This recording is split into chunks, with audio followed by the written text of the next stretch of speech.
Bonsoir à tous, bonsoir à toutes, bienvenue au 20h sur Canal 2 International. D'abord les titres, la ferme suisse, les employés sont en colère, ils exigent de meilleures conditions de travail et une revendication salariale. Vous le verrez, certains gagnent moins de 13 000 francs par mois. De milliers de réfugiés centrafricains à Garoua-Boulaye, c'est à l'est du Cameroun. Au-delà de l'urgence humanitaire, la question sécuritaire se pose avec acuité. En sport, 3 entraîneurs blancs sur le banc de touche des clubs du championnat. Qu'est-ce qui peut justifier cet attrait et que peuvent-ils apporter de plus dans leurs clubs respectifs ?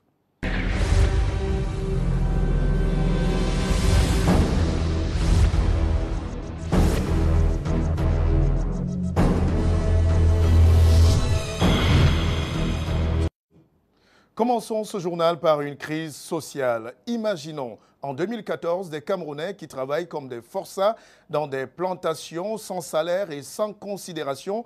Allons tout de suite à la ferme suisse entre EDEA et Elok Batindi où les employés sont entrés en grève. Lille Pidjou et David Pem, notre correspondant sur place à EDEA. Armés de gourdins et de pancartes, les ouvriers de la ferme suisse laissent transparaître leur colère. Sur les panneaux brandis, l'objet de la montée d'adrénaline. D'un côté, l'amélioration de leurs conditions de travail et de l'autre, le départ du responsable en charge des ouvriers, entre autres. Nous on veut le départ de ces blancs-là. Les racistes à mort. Ils nous donnent la tâche à 143 blancs. Donc chaque hectare. Donc une personne doit travailler chaque hectare. On peut faire comment? Sur les bulletins de paye, les chiffres qui justifient le courroux. 2000 francs CFA seulement de salaire mensuel. Très loin du SMIG qui est de 28 500 francs CFA au Cameroun. Les ouvriers crient à l'exploitation, à une nouvelle forme de traite négrière. Dans ce pays maintenant, l'esclavage n'est pas encore fini. Ici à la ferme suisse, là où nous vivons, ici là où nous travaillons, un occidental vient nous mater, nous les enfants de ce village, de ce pays. Ils nous insultent en brousse. Je travaille, chaque jour je travaille, on me demande de faire la tâche, 60 chaque jour. À la fin de mois, on va me donner 3500.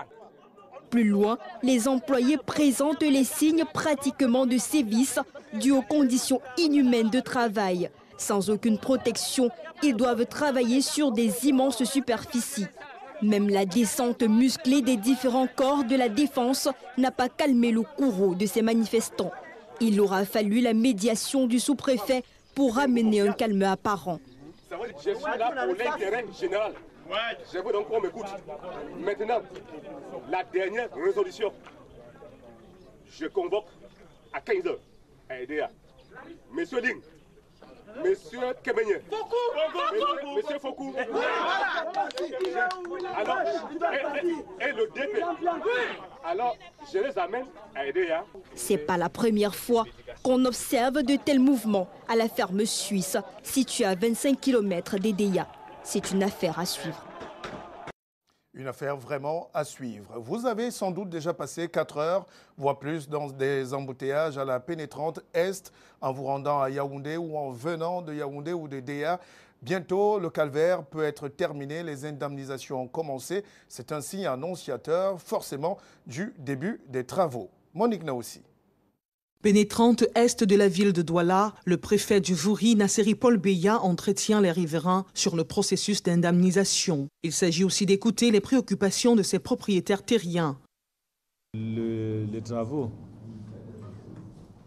vont commencer bientôt et il est question pour nous de dialoguer avec cette population, de les informer des mesures qui seront prises par l'État pour pouvoir donc les accompagner. Il est à noter que ce projet a été déclaré d'utilité publique. D'ici la fin du mois de février, les indemnisations devraient commencer. Seulement, le processus reste bloqué par plus de 300 personnes qui retardent à déposer leur carte nationale d'identité. Nous avons demandé les donner jusqu'à vendredi le 14 pour déposer leur carte d'identité et aussi les originaux des titres fonciers. Toutes les autres requêtes, les gens qui n'ont pas été identifiés ou bien évalués, qui étaient absents, Les gens qui, au lieu de bailleurs, c'est plutôt des locataires. Toutes ces requêtes sont attendues jusqu'à vendredi prochain. Seront exclus du processus les 875 personnes déjà dédommagées par le décret de 1984, et ce sans titre foncier original sur décharge. Actuellement, les montants d'indemnisation varient de 100 000 à plus de 5 millions pour un montant global de 2 388 millions de francs CFA. L'évaluation du côté de Bonabéry est imminente, ainsi que le projet de débarquement du marché de Yupoué. Saisi ce matin de 4 kg de drogue dure à l'aéroport international de Douala par la brigade touristique. La ville de Douala serait-elle en train de devenir une plaque tournante du commerce de drogue au Cameroun? Voici l'éclairage de Jean-Christian Akam et de Marius Kouessou. 4 kg d'héroïne d'un montant de 120 millions de francs CFA saisis à l'aéroport international de Douala ce 5 février. La prise contenue dans ces 2 cartons situés sur les côtés de la valise porte la marque de la subdivision commerciale des douanes de l'aéroport. Il était 12h30. Le passager est arrivé. Nous avons procédé à l'ouverture du bagage. Et les contrôles qui se sont suivis ont confirmé, n'est-ce pas, les suspicions qu'il y avait sur le bagage, suite aux images que les rayons X ont laissé apparaître. Sur ces images, Mougalou Francis, de nationalité nigériane, propriétaire de la valise incriminée. Il est entré le 3 janvier dernier au Cameroun par Idenao dans la région du sud-ouest. En route pour Dubaï via Addis Abeba, il décide de prendre un vol d'Ethiopian Airlines à partir de Douala avant de se faire arrêter.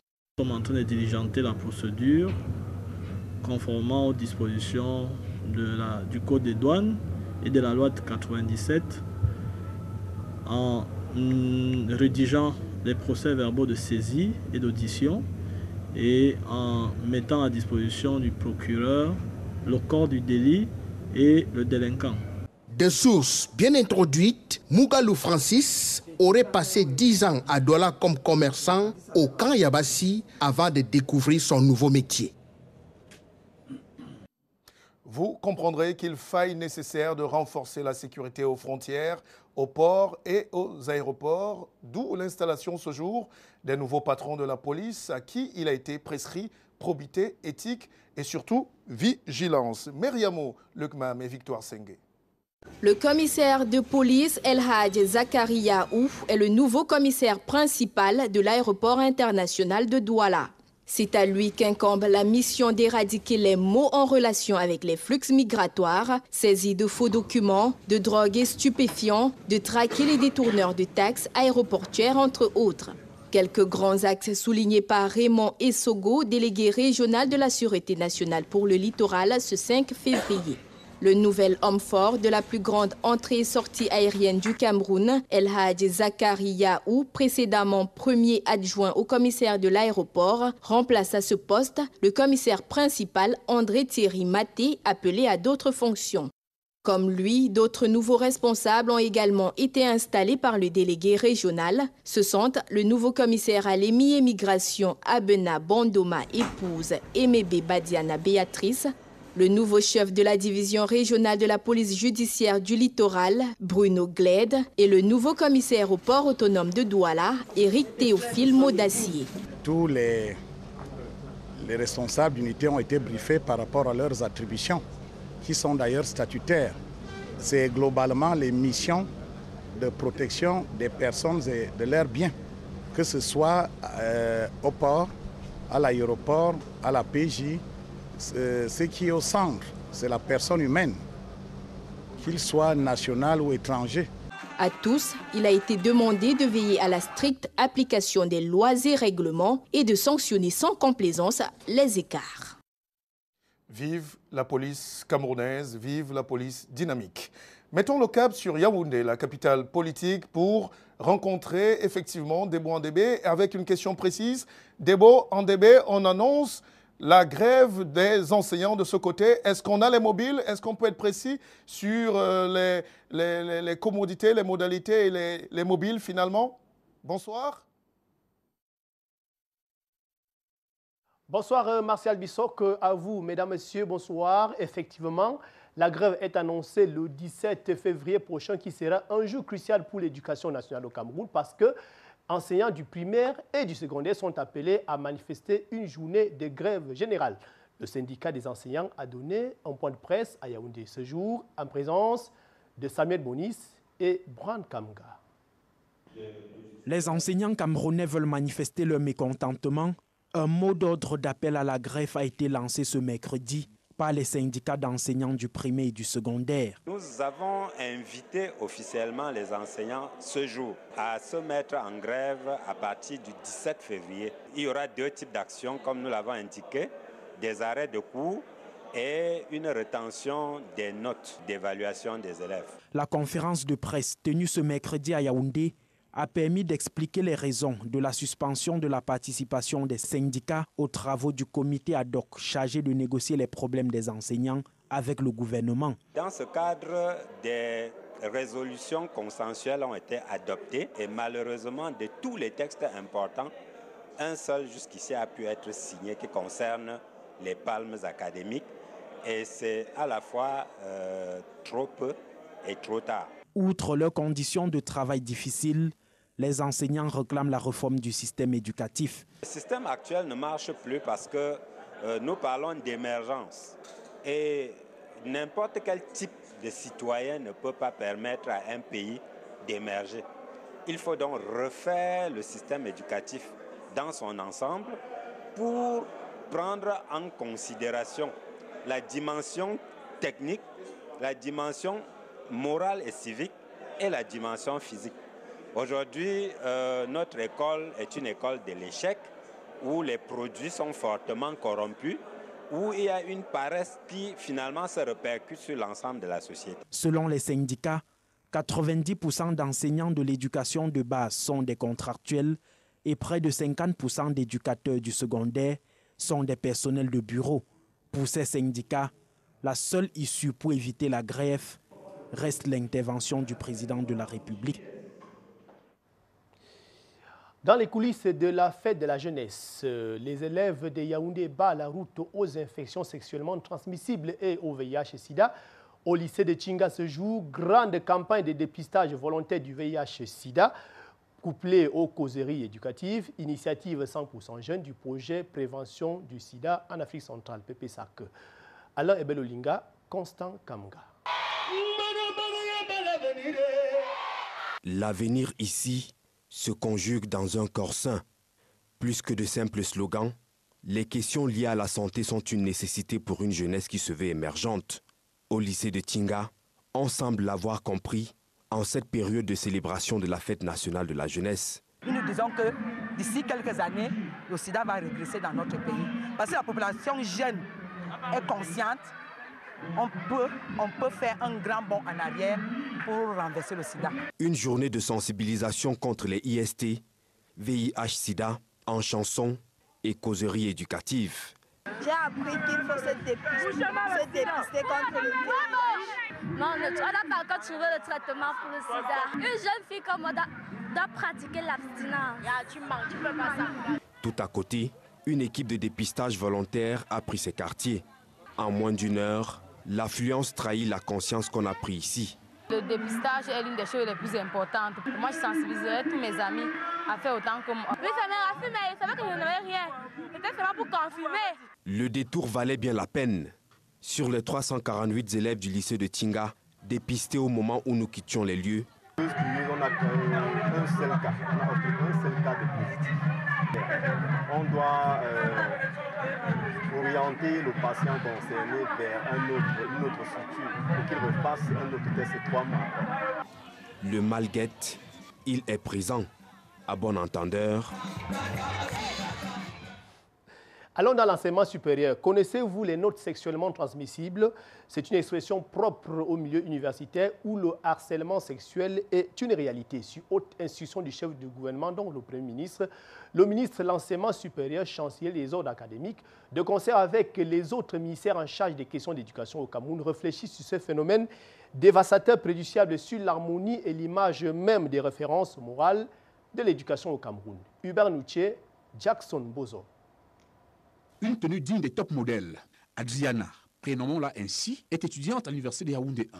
Les victimes de son look ne savent plus où se faire inhumer. Les étudiants me trouvent belle déjà par mon habillement et les professeurs me trouvent bien belle par mon charisme. Des atouts et des arguments qui laissent croire que le harcèlement sexuel en milieu universitaire se vit, se consomme et se porte plutôt bien. Il y a des filles qui peuvent s'habiller d'une manière indécente pour harceler des garçons. Le cas le plus récent que j'ai entendu, c'était une jeune fille qui devait soutenir son mémoire et il y a un professeur qui lui a demandé d'avoir des relations sexuelles avec elle. Les filles que je connais qui harcèlent les professeurs, elles le font juste à cause du matériel. Bon, pour certaines aussi, les points. Le sexe revisité sous toutes ses formes. Depuis un certain temps, on parle déjà aussi de l'harcèlement sexuel des professeurs vis-à-vis des jeunes garçons. Ce qui ne se vérifie pas encore, mais ça se dit déjà dans les chaumières. Les étudiants aussi, filles comme garçons. Une fois victime, difficile de se débarrasser des stigmates. Bon, c'est vraiment frustrant, en fait.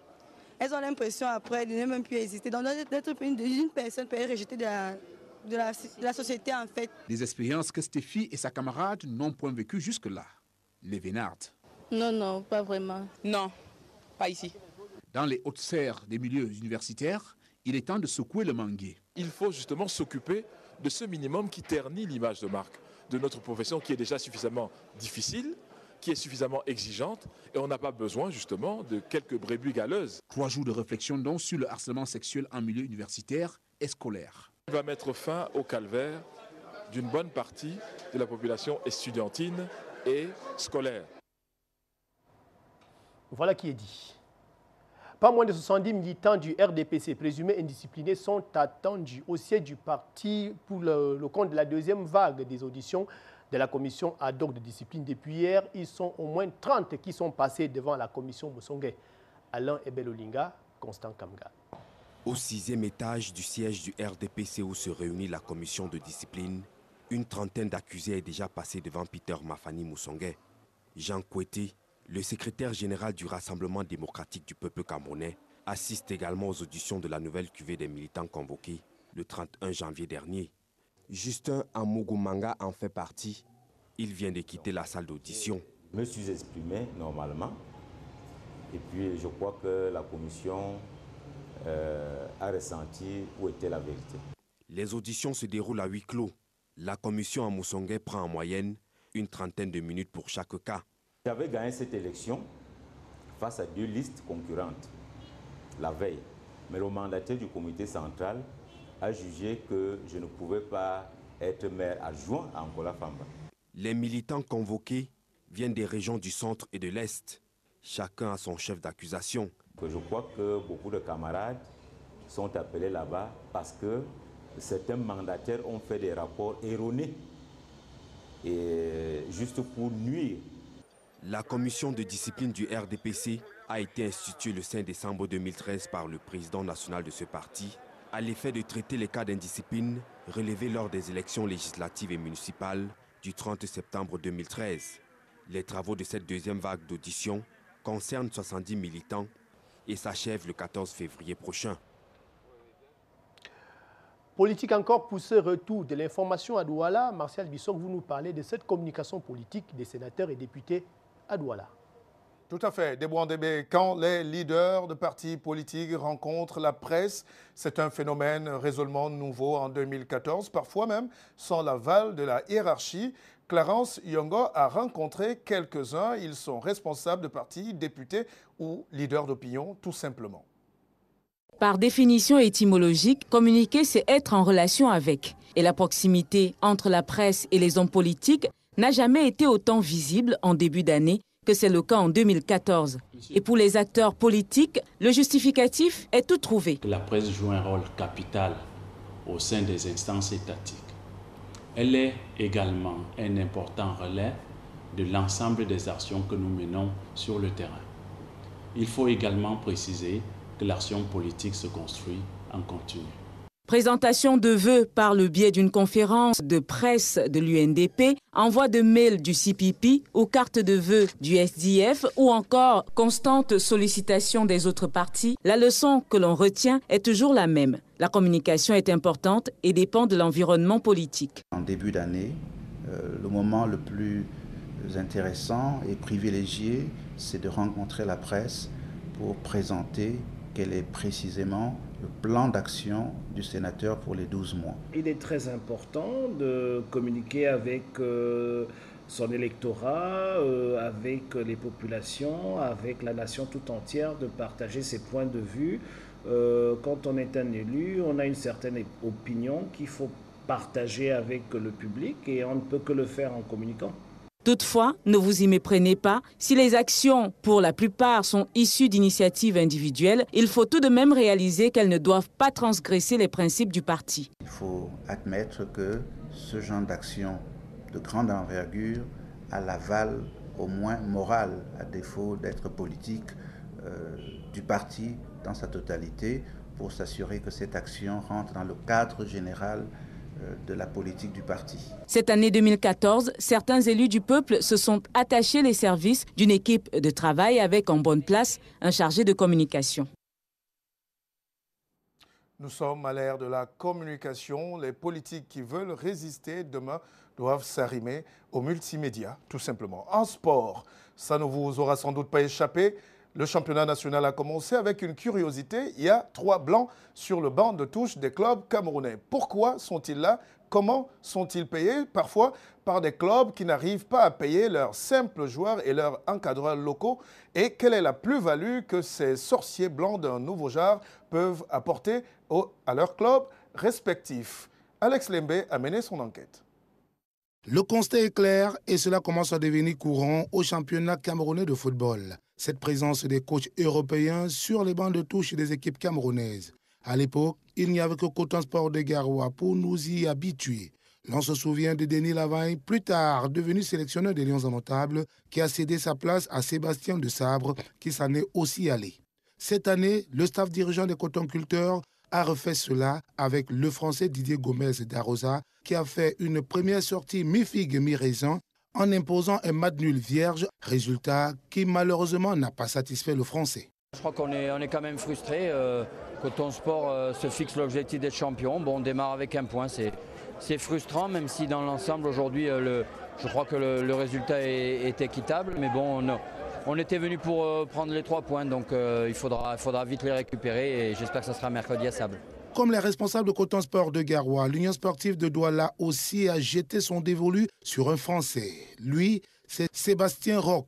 Puisqu'il s'agit de lui, n'a pas eu assez de temps pour mieux connaître ses poulains. Sans danger aucun, le résultat sera positif. Première sortie, première victoire pour Sébastien Roch, qui entend aborder les prochaines rencontres, pas en victime résignée, mais plutôt en véritable conquérant, surtout qu'il est un véritable gagneur. Rappelons qu'il sort du Rwanda où il a qualifié Royal Sport à la Champions League africaine. Terminons avec le Serbe Sanisa Giovanic de l'e-sport du Onkam qui n'a pas longtemps attendu pour afficher ses ambitions. En venant à bout des Astres de Douala, deuxième au dernier championnat, sur le score d'1-0, Sanisa Giovanic entend ne pas s'arrêter en si bon chemin. Maintenant que l'on se pose bien la question de savoir pourquoi cet amour subi et cette envie soudaine pour les coachs européens sur nos bancs de touche. Frontières, République centrafricaine, Cameroun, on nous signale un peu plus de 3000 réfugiés centrafricains à Garoua-Boulaye. Ça pose évidemment des questions de sécurité et surtout des questions humanitaires. Mais au-delà, à Bangui, la nouvelle présidente, Catherine Samba Panza, tente de reformer une nouvelle armée. Bernard à Paris. Un flot continu de réfugiés traverse la frontière camerounaise, à pied, à moto ou entassés dans des camions surchargés.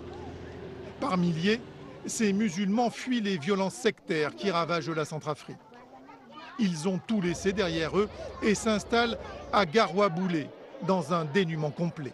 Il n'y a pas de manger, il n'y a pas de savon, il n'y a pas de drap, il n'y a pas de comme ça, je vais souffrir.